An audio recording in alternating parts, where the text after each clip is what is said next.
Gato Squad? It's FlyinGato. Welcome back to the channel. I wanted to talk to you guys today about why the 2017 Honda Civic hatchback makes pretty much an ideal track car for beginners. So obviously if you're an advanced, if you've done a lot of track days and you understand what to do at a track day, you don't mind being uncomfortable, there's a lot better track cars than this. But for a beginner, this is pretty much an ideal car. Let's go through the reasons. So one of the reasons that I think this car is pretty much ideal for track days is, number one, it's front-wheel drive. Now, a lot of people are going to tell me, oh, front-wheel drive, that's fail-wheel drive. I'm one of those people that don't like, front-wheel drive cars. But, hear me out, front-wheel drive is a lot easier to control when you start losing grip. So when you're turning, and you saw in my previous track days, if you haven't seen those, go and watch those. When you see me turning and I hit the gas and the front wheel starts spinning, I just push outwards towards the edge of the track. I don't spin out. So in my S2000, when I do that, when I'm taking a turn real nice and I hit the gas, the back end kind of comes around, it's drift mode almost. So you got to know how to control that. It's a little bit harder to control that than it is to control understeer. So understeer, front-wheel drive are the two reasons that it's great for beginners, because as you're starting out, you don't really know how track days are, you don't know the tracks, you don't know what you're doing. So safe understeer is way better to start learning on than much more fun but unsafe oversteer. Instead of hitting a wall, you at the worst are gonna go off the track and maybe hit some grass. So that's the first reason I think the Honda Civic hatchback is ideal for your first car. Second reason is it's a mass-produced car, so replacement parts are going to be everywhere, plentiful. They're going to sell 300,000 of these, or at least 300,000 Civics across the board this year. So they're going to sell a ton of hatchbacks throughout the next 2 or 3 or 4 or maybe 5 years, who knows. And because of that, there's going to be a lot of cheap parts available. On top of that, the Civic Type R and the Civic Si, they're going to offer up some upgrade opportunities in the future. When somebody, for example, crashes their Civic Si into a tree, you could go into the junkyard and grab those brakes and upgrade the brakes. Also, and this is the third reason that I think this is a great car to start out with, it's very tunable, very easily tunable. I remember back in the 90s, in order for you to get more power out of your Civic, you either had to put a big stonking turbo on your little D15 engine, or you put in engine swaps. Engine swaps were all the rage back then. Now we have a 1.5 turbo.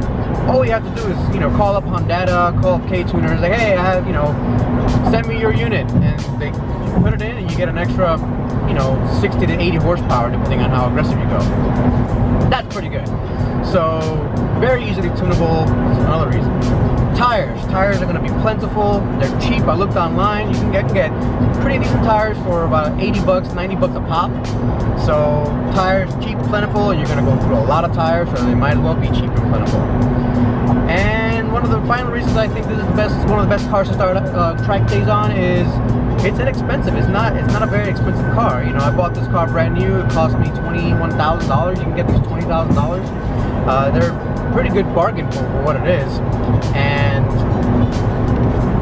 it's just, if you're going to be tracking it, you may crash it one day, and you're not crashing a $60,000 car, you're crashing a $20,000 car. Less impact on the wallet. And before I forget, one of the other good reasons that this is an awesome car to have for a track day is it's a hatchback. So in the back right now I have a cooler full of stuff. I have 2 lawn chairs in case somebody wants to sit next to me and for me. I have a tarp in case it rains or something and I'm outdoors. I have all my tools. I have, all kinds of stuff. And when I get a spare set of wheels, which is a good idea, by the way, when you go to track days, it's gonna fit back there, no problem. It's pretty much perfect for track days. Just fill it up with stuff. When you get there, you take it all out, do your track day. You have a little paddock, you have everything set up, you have lunch, you have coffee, you have whatever you want, you can carry. Try that in an S2000 or a Miata, for example. For example, my S2000, I was thinking about bringing it this time around, But the reason I didn't is because I had to carry a lot of stuff. You know, I have a cooler full of stuff. There's a lot of stuff I want to carry, and to put that in the passenger seat and then have stuff in the trunk, and then what am I going to do? It's really annoying. I have a hatchback, throw all back there. Anyway, so that's it. A real quick video. I want to talk to you guys about why this car is ideal for beginner track day enthusiasts. If you guys have any questions, as always, put them down below. Happy to answer them. Here's a question for you guys. What track day do you think is an ideal track day for beginners? Put it down in the comments below. I'm sure I'm going to get a lot. I'm expecting Miata all over the place. S2000. I'm expecting a lot of used old cars. But remember, old cars require a lot of maintenance just to get up to the track day. You know, like for example, my S2000, I've had to do a lot of maintenance just to get it reliable just on the streets. This is a brand new car I'm in. I don't have to do anything. It's ready to go.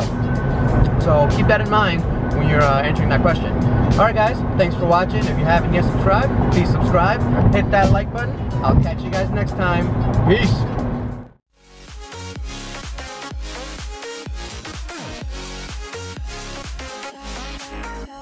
We've both been there before. When a love shuts the door, it's a losing game. It's a losing game. But this time it's more than another lot of war. This ain't the same. This ain't the same. They say